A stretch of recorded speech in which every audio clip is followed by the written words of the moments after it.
Hello YouTube, Richard Lewis here, and apologies, I know I've not made a vlog for a while, and there's a good reason to be doing it today, and as there's a few things I want to say, and a few things I've got to finish before I move on to the next glorious chapter in my career. So first off, I want to address all the questions I get on Twitter every day, by email, on my Facebook, people asking what I'm going to be doing next, and I still can't say. It's not that it's a big secret or anything. It's just that we're still in that stage. These things take time. There's paperwork and all sorts, and there's no point really in putting it out there until it's 100%, right? So I appreciate the interest immensely, like really, that people care. Obviously, it's great. And if I could tell you, and I could say for sure, I definitely would. I'm not one for the whole PR nonsense, but there's nothing I can really tell you that's concrete at the moment. But things are looking good. Things are progressing nicely. And I know you guys have been missing my content. Well, hopefully I'm going to have a deluge of content for you once I start in my new role. Paperwork withstanding and all of that. The other thing I had to do is, like when you go on a new job, you want to wrap up all your affairs. You want to get everything that you're supposed to have finished, and there was a very real reason to kind of stop doing the content, and that was because obviously we do a lot of pretty crazy shit. I'm sure you've noticed, and it was just while we were in talks, it wasn't worth jeopardizing it. But this is suitably benign, what I'm going to say, so hopefully this isn't going to rock any boats. And that is, a lot of people ask how they can support me, right? So I'm getting all these, donations, and I'm going to combine two things here.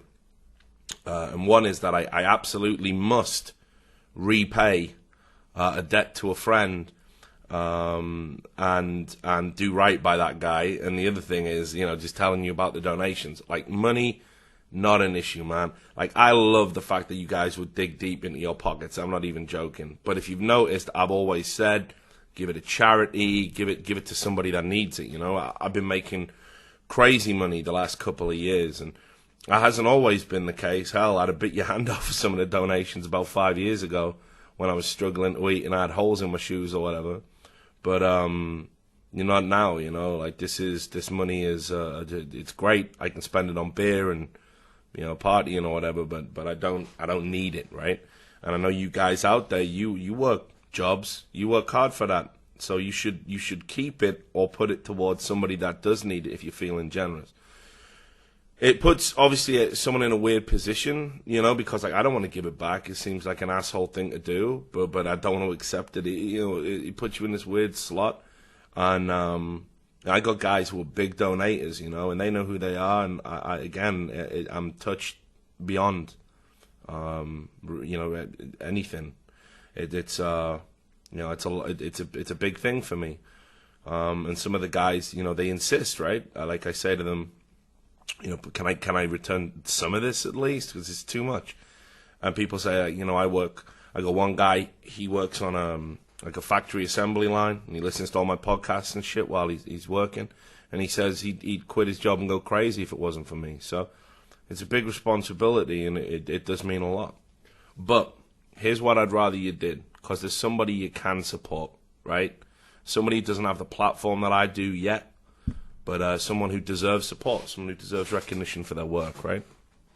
Now, I'm going to tell you a story. I don't really talk a lot about stuff outside of esports, but this is important to set the scene as to why you should support the person I'm going to introduce you to, and why they're important to me.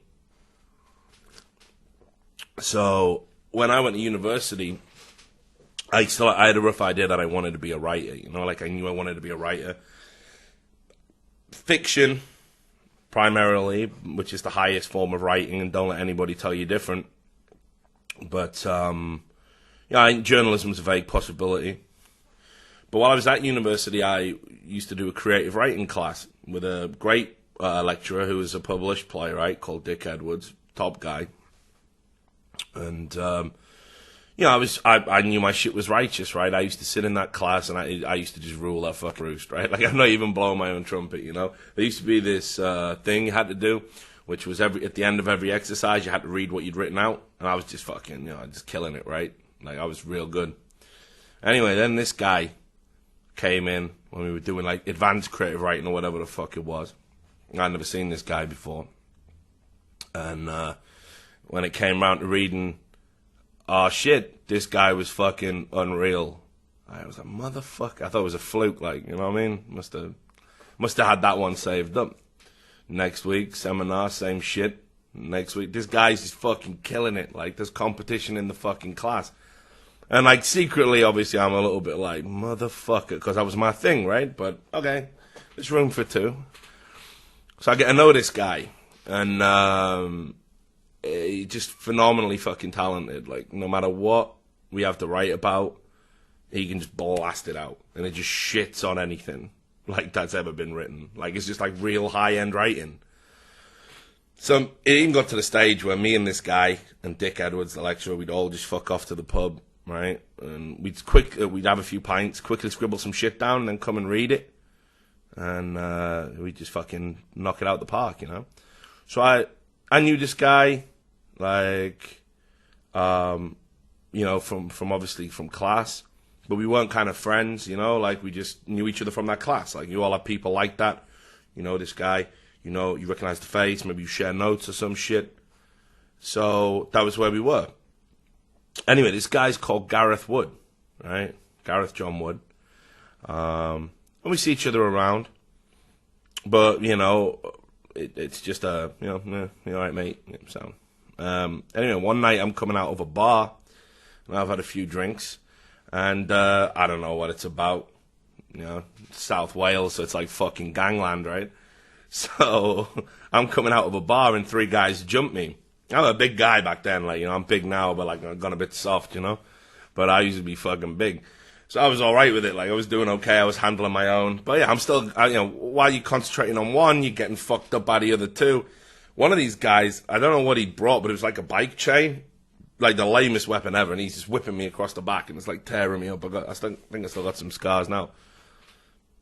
So I was like, motherfucker, it's just a chore, you know what I mean? It's just a chore. You're just going to have to deal with this. Anyway, I hear somebody, like, oh, there's a crowd assembled, you know, like, oh, right? And I hear this guy sort of having a scuffle as well. I'm thinking, well, it's all jumping off, or maybe the police are here or something. And I turn around, and helping me out is the boy, Gareth, from the lecture, from the creative writing class. And he's really took care of business with one of the guys. So I'm like, yeah, shit, I definitely owe you one now. Like, fuck, you asshole. You're better than me at writing. You know, you fucking pulling me out of trouble. Guess we're boys now, like, you know what I'm saying? Guess we're friends, right? So, anyway, we kept in touch all through uni, fierce friends, hanging out every day, drinking every day, like, you know, classic shit. And then we graduate, and we don't see each other for a while. He, like, travels the world. I'm doing my thing. You know, but we vaguely keep in touch. Anyway, I'm getting into esports now, right? And I'm relinquishing my dreams. My dreams of being a real writer. So I get a job offer for CGS, Championship Gaming Series, based out of Amiga Sector in Birmingham. And that's where I ended up. I took that job. But here's the crazy shit. So Gareth, Birmingham born and bred, right? Birmingham born and bred. So I looked him up. You know, we hadn't talked in years. And same crazy motherfucker, same legend. And we're out, you know, he showed me around Birmingham, introducing me to this great city. And it is a great city. It's one of the true great cities in the UK. If I ever have to move from here, I'm going to be kind of sad about it, because it's awesome. Anyway, so we start hanging out again, and we're like, whatever happened to all that writing shit? And he's like, I'm still doing it. Okay, I'm still going. I'm still plugging away. And I'm like, I'm kind of having a go as well, but, like, you know, I'm doing this journalism shit now. So we set this thing up called the Blue City Project. And the Blue City Project, the BCP, was about getting, like, local artists, like poets, and writers and hip hop artists and this sort of shit, and bringing them all together, all from Birmingham, all local guys and local girls, and we bring them all together and we would put on shows.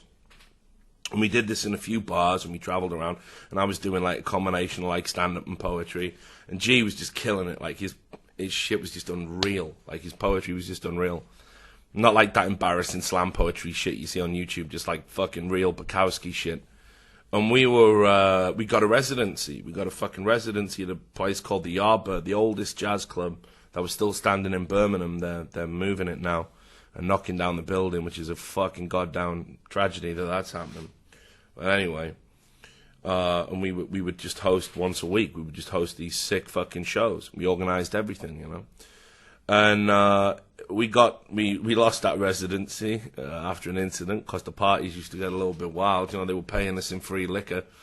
So, you know, we were like still plugging away, still hoping, still keeping the dream alive. And then esports just fucking took off for me, and I had to dedicate full time.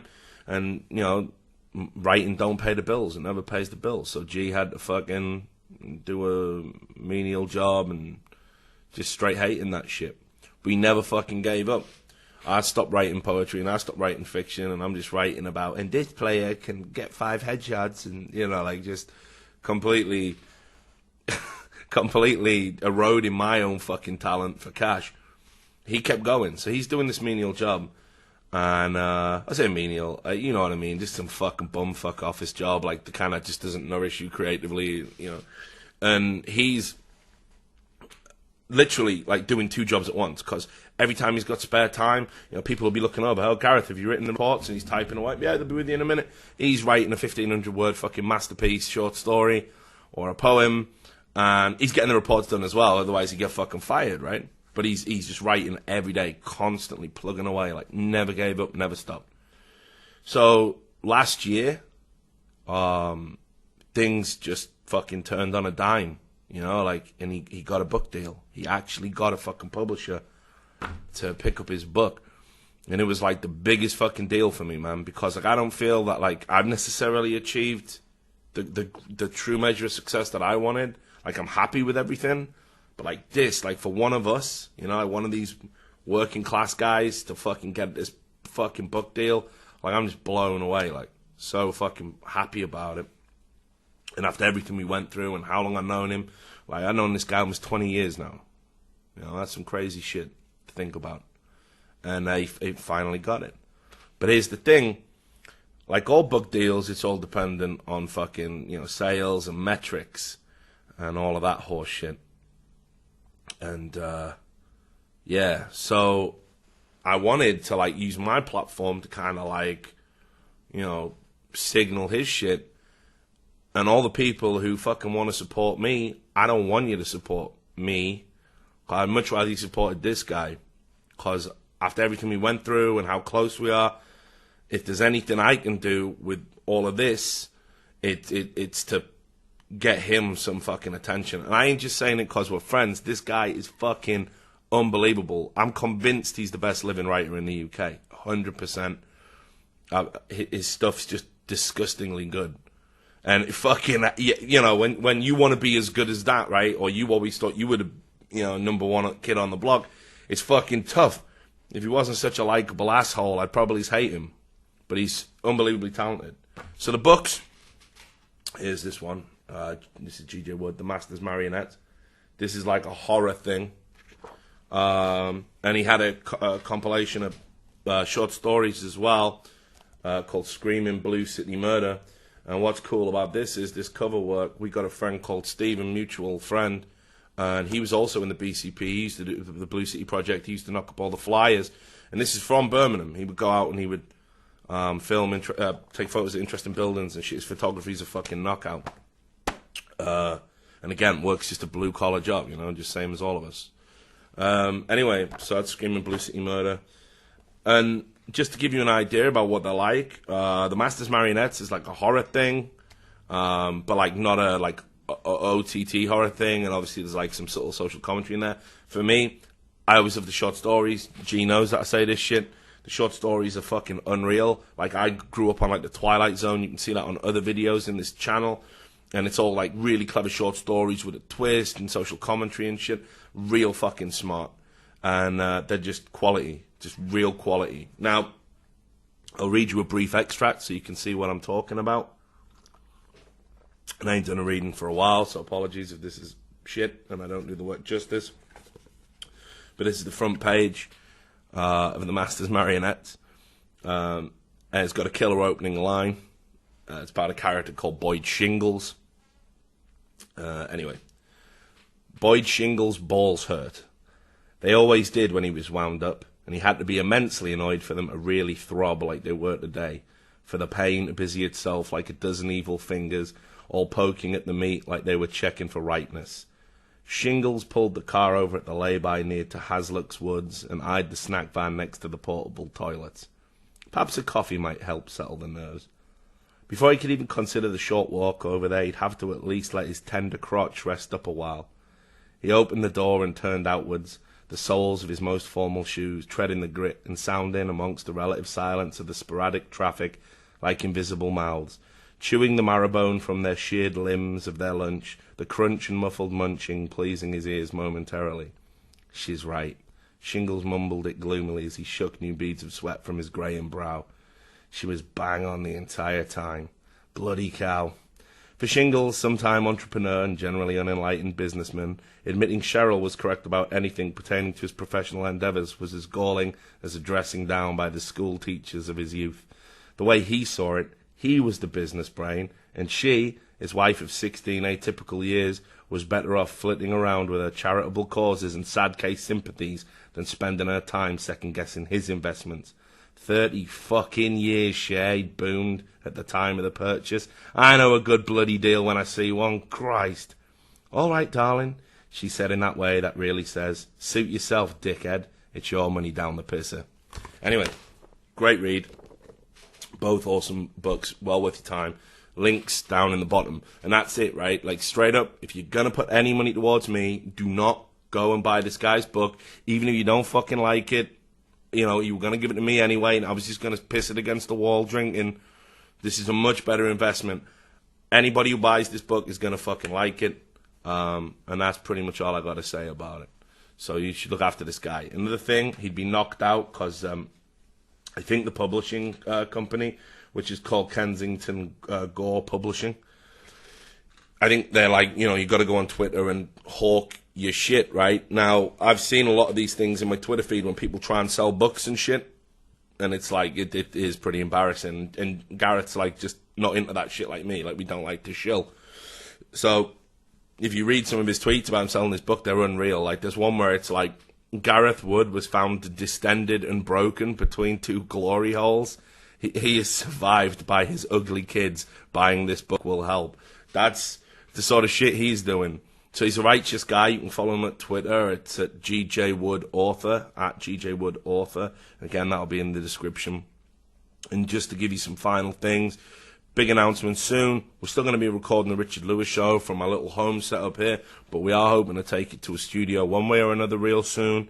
That's going to be coming. We got some good guests lined up, Counter-Strike themed, but we're going to expand into some other areas. Hell, if you all like this guy, we'll get Gareth on the show. He'll tell you some crazy shit. We got some good stories from back in the day. But anyway, if you want to support me, please support this guy. He fucking deserves it. He's worked hard all his fucking life. And he's still working a job now. Like, even though he's published, he's still got to work a real job. And, like, it just kills me. You know, because when you're born with, like, great talent, every second you spend not using it is a crime. It's one of the greatest crimes in human existence. So please support that dude. And thanks for supporting me, and by proxy supporting him. And don't worry, I'll be back. There's going to be some regular content coming soon. I'll catch you next time. Thanks for watching. Peace.